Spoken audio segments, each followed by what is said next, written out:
我发现现在的大学生找工作真的好难啊！我是学康复的，在实习的时候，不仅没有工资，还不包吃不包住，还要交那个实习费。然后当时我就想着，我说我多学点知识，多学一点，每天多向老师请教一点，然后我毕业了就可以出来工作了。结果没想到我毕业了之后，投了很多简历，然后都不要人，都要那个康复证。可是我这个证必须得上班1年，然后才能去考那个证，然后找不到地方上班，然后呢，我感觉我当时都要崩溃了。后来我父母给我找了一个社岗的工作，然后人家把我的简历拿过去，说是可以给我面试的机会。然后我想着，终于有一次面试的机会了，而且人家说我现在的技术还是可以的，只有走个过程就可以了，面试是可以通过的。然后呢，就让我去给他帮了2个月的忙，每次他一打电话过来，我都是急急忙忙的过去，从来没有耽误什么他的时间。后面给他帮忙帮了将近快2个月，然后我想着，我说怎么还没面试啊？然后我就去打电话去问他，然后他又拖了我很久，他说什么还没到面试的时间，是要等到6月份。然后我想着，等到6月份我就等吧。然后呢，给他帮忙这几个月，我是1分钱工资都没有了。然后我只想说多帮一会儿，然后呢，让他能感受到知道我是有技术的。然后后面一直等了很久，然后我又去发消息问他，我说大概要多久才面试啊？然后过了几天，他就跟我说我身高不够，可是他一开始也没说我身高不够啊，后面就拿这个来拒绝我。我感觉我真的要崩溃了，我感觉我还不如不读书，读了3年这个大学，然后康复证也没有拿到手，就跟白学了一样，学费也交了，感觉浪费了好多钱，感觉真的每次面对我的父母，我都觉得对不起他们，我感觉我现在真的不知道该怎么办了。 As an outside observer of Chinese society in 2026, I have witnessed an invisible employment crisis unfolding across the country. If you shift your gaze away from the glittering city skylines and look deep inside the office buildings and cubicles, you will find that today's workplace ecosystem has mutated into a brutal game of survival. 现在的就业环境到底有多么的魔幻，其实我真的惊呆了。跟大家聊聊实在的，我现在其实是降薪在岗的一个状态，做的岗位呢是总经理助理。我现在每天上班吧，就是一边在工位上去面试别人，一边也会抽空的给自己去往外投简历，也会出去面试，整天把双重身份切换下来，其实一整个就是精神分裂。我只有一个感受，就现在找工作的人多到吓人。之前呢，我对就业难其实就只有自己找工作的一点体会而已，直到这2天呢，我自己也开始接触招聘的工作，才看清事情的真相。每天呢，我打开招聘软件，后台的简历是成片成堆的涌进来，根本就看不完。同一个普通的岗位呢，不再是10几个人竞争，而是几百个人去抢一个坑位。来面试的人吧，各行各业的都有，有裸辞半年的，也有降薪跳槽的，还有大厂裁员的，还有刚刚毕业的应届生。大家的状态吧，现在都很像，不敢挑，不敢提什么要求，只求有一份稳定的工作，能够正常的去发放薪水。如果说只是面试别人吧，我真的还没有这么深的感触。关键是呢，我自己也在骑驴找马，利用休息的时间去投递新的机会，对接 HR 去参加面试。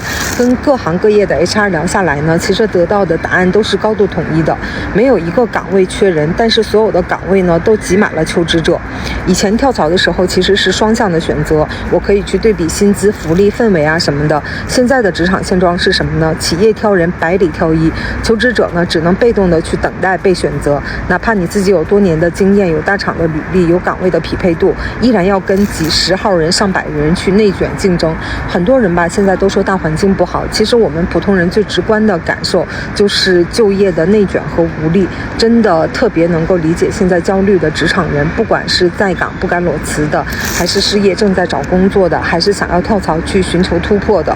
我们骑驴找马吧，并不是贪心，其实呢只是想在动荡的环境里给自己多一个退路，多一份保障而已。不是我们不够优秀，是现在就是整个职场的赛道人太多了，位置太少了。加油吧各位伙伴，愿我们都能够保持积极的心态，努力的过好每一天，守得云开见月明。 This year, the extreme mismatch between skyrocketing workloads and plummeting salaries has become an inescapable shackle for every working-class professional. As waves of corporations frantically pursue cost reduction and efficiency gains just to survive, workplace intensity has been pushed to a suffocating limit. The infamous 996 schedule working from AM to PM, 6 days a week is no longer headline news. It has been replaced by an endless state of being on call 24/7. In the office towers of major cities, lights burn bright well past midnight as employees remain trapped in an endless loop of relentless KPI evaluations, review meetings, and spreadsheet reporting. Their minds and bodies are being pushed to the absolute brink. Yet, in stark contrast to this staggering overload, salaries and benefits are shrinking across the board. 兄弟们，我可能活不下去了。我来到物流这里，老板说你不用你了。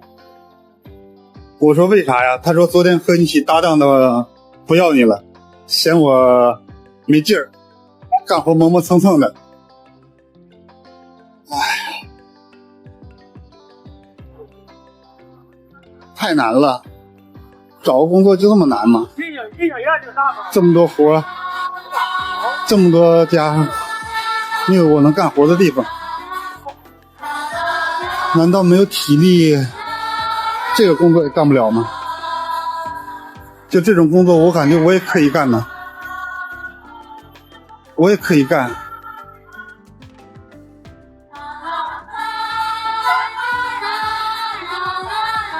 但是现在这种工作我也干不了，没人要你。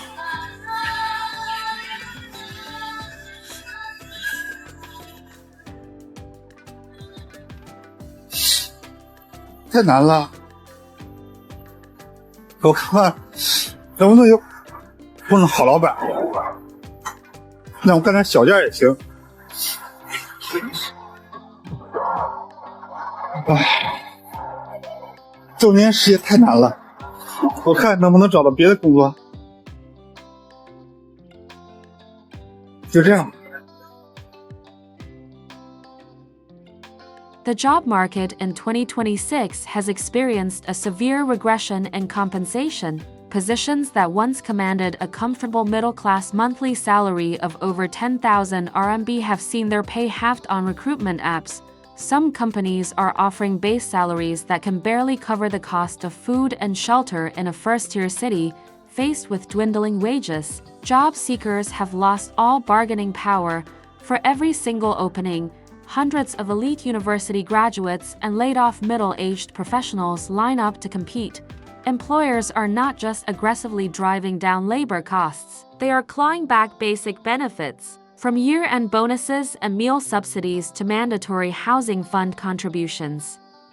This twisted reality, trading your health for money, yet barely making enough to survive, has plunged society into deep anxiety and burnout.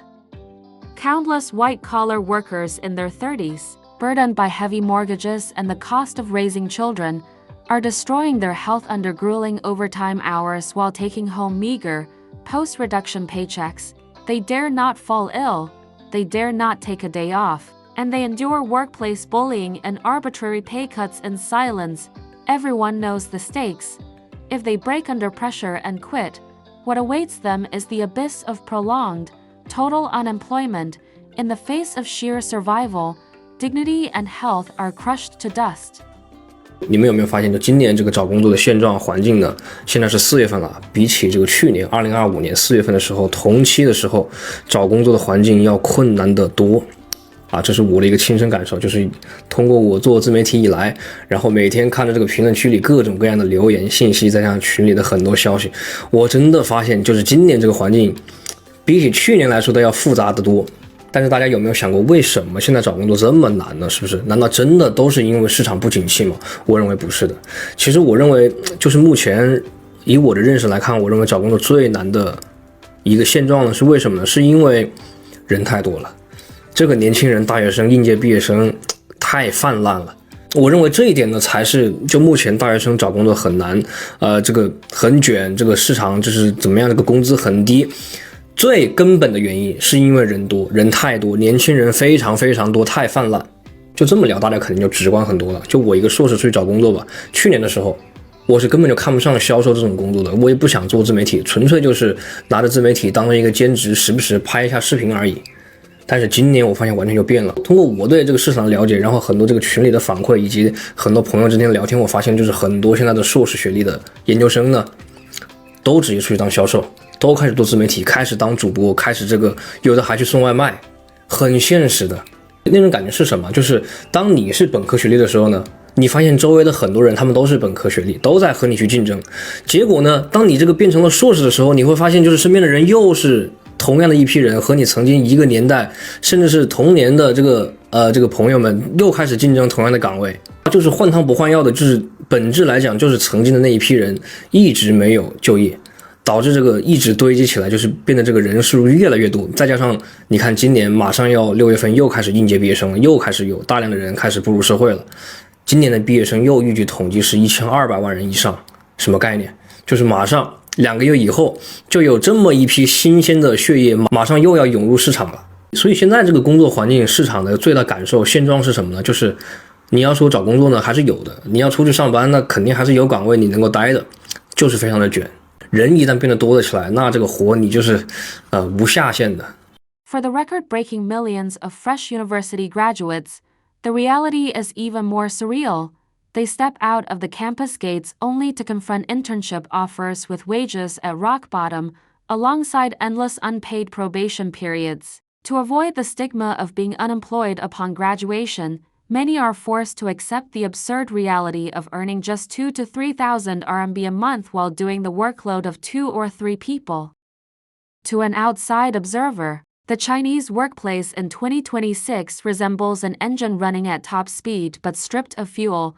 People are suffocating in the tight squeeze between low wages and high pressure, breaking down silently on their midnight commutes after another exhausting shift. This is no longer just a crisis of unemployment. It is a war of attrition, where millions of ordinary people are being slowly drained of life in a hyper-competitive mire, just for the bare minimum of survival.